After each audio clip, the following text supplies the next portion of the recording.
প্রিয় শিক্ষার্থী, আজ আমি তোমাদের সামনে ব্যাকরণের আরেকটি ক্লাস নিয়ে এসেছি।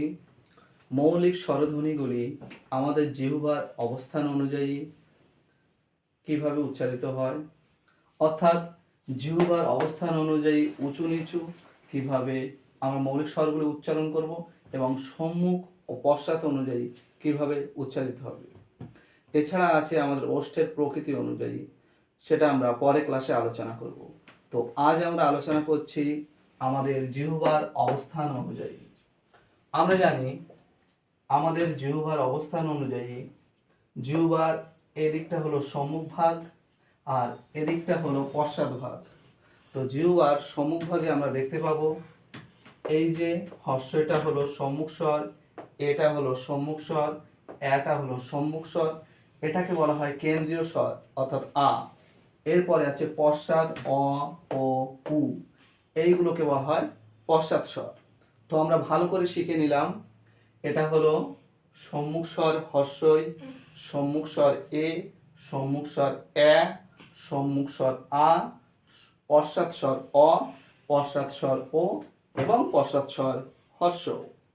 এবার আমরা শিখব জিহ্বার উঁচু নিচু অবস্থান অনুযায়ী কিভাবে মৌলিক স্বরগুলিকে বিন্যাস করা যায়।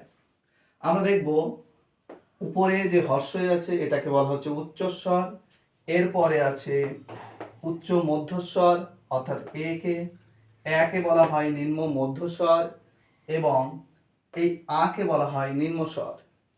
ঠিক একই রকম ভাবে এ এবং অ হলো নিম্ন মধ্যস্বর, এ হলো উচ্চ মধ্যস্বর এবং ও হলো এর মতো উচ্চ মধ্যস্বর এবং হর্ষ হলো হর্ষ এর মতো উচ্চস্বর।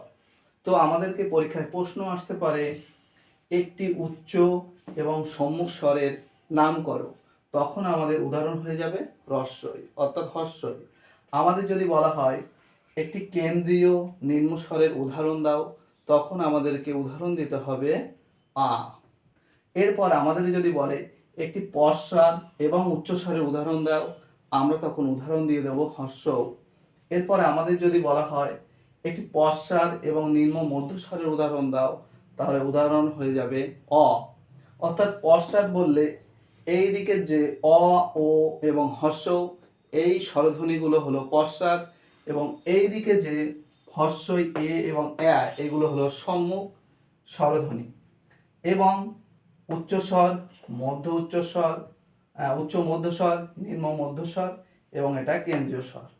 তো এই ছিল আজ আমাদের আলোচ্য বিষয়। পরবর্তী ক্লাসে আমরা ওষ্ঠের প্রকৃতি অনুযায়ী জানব। ধন্যবাদ।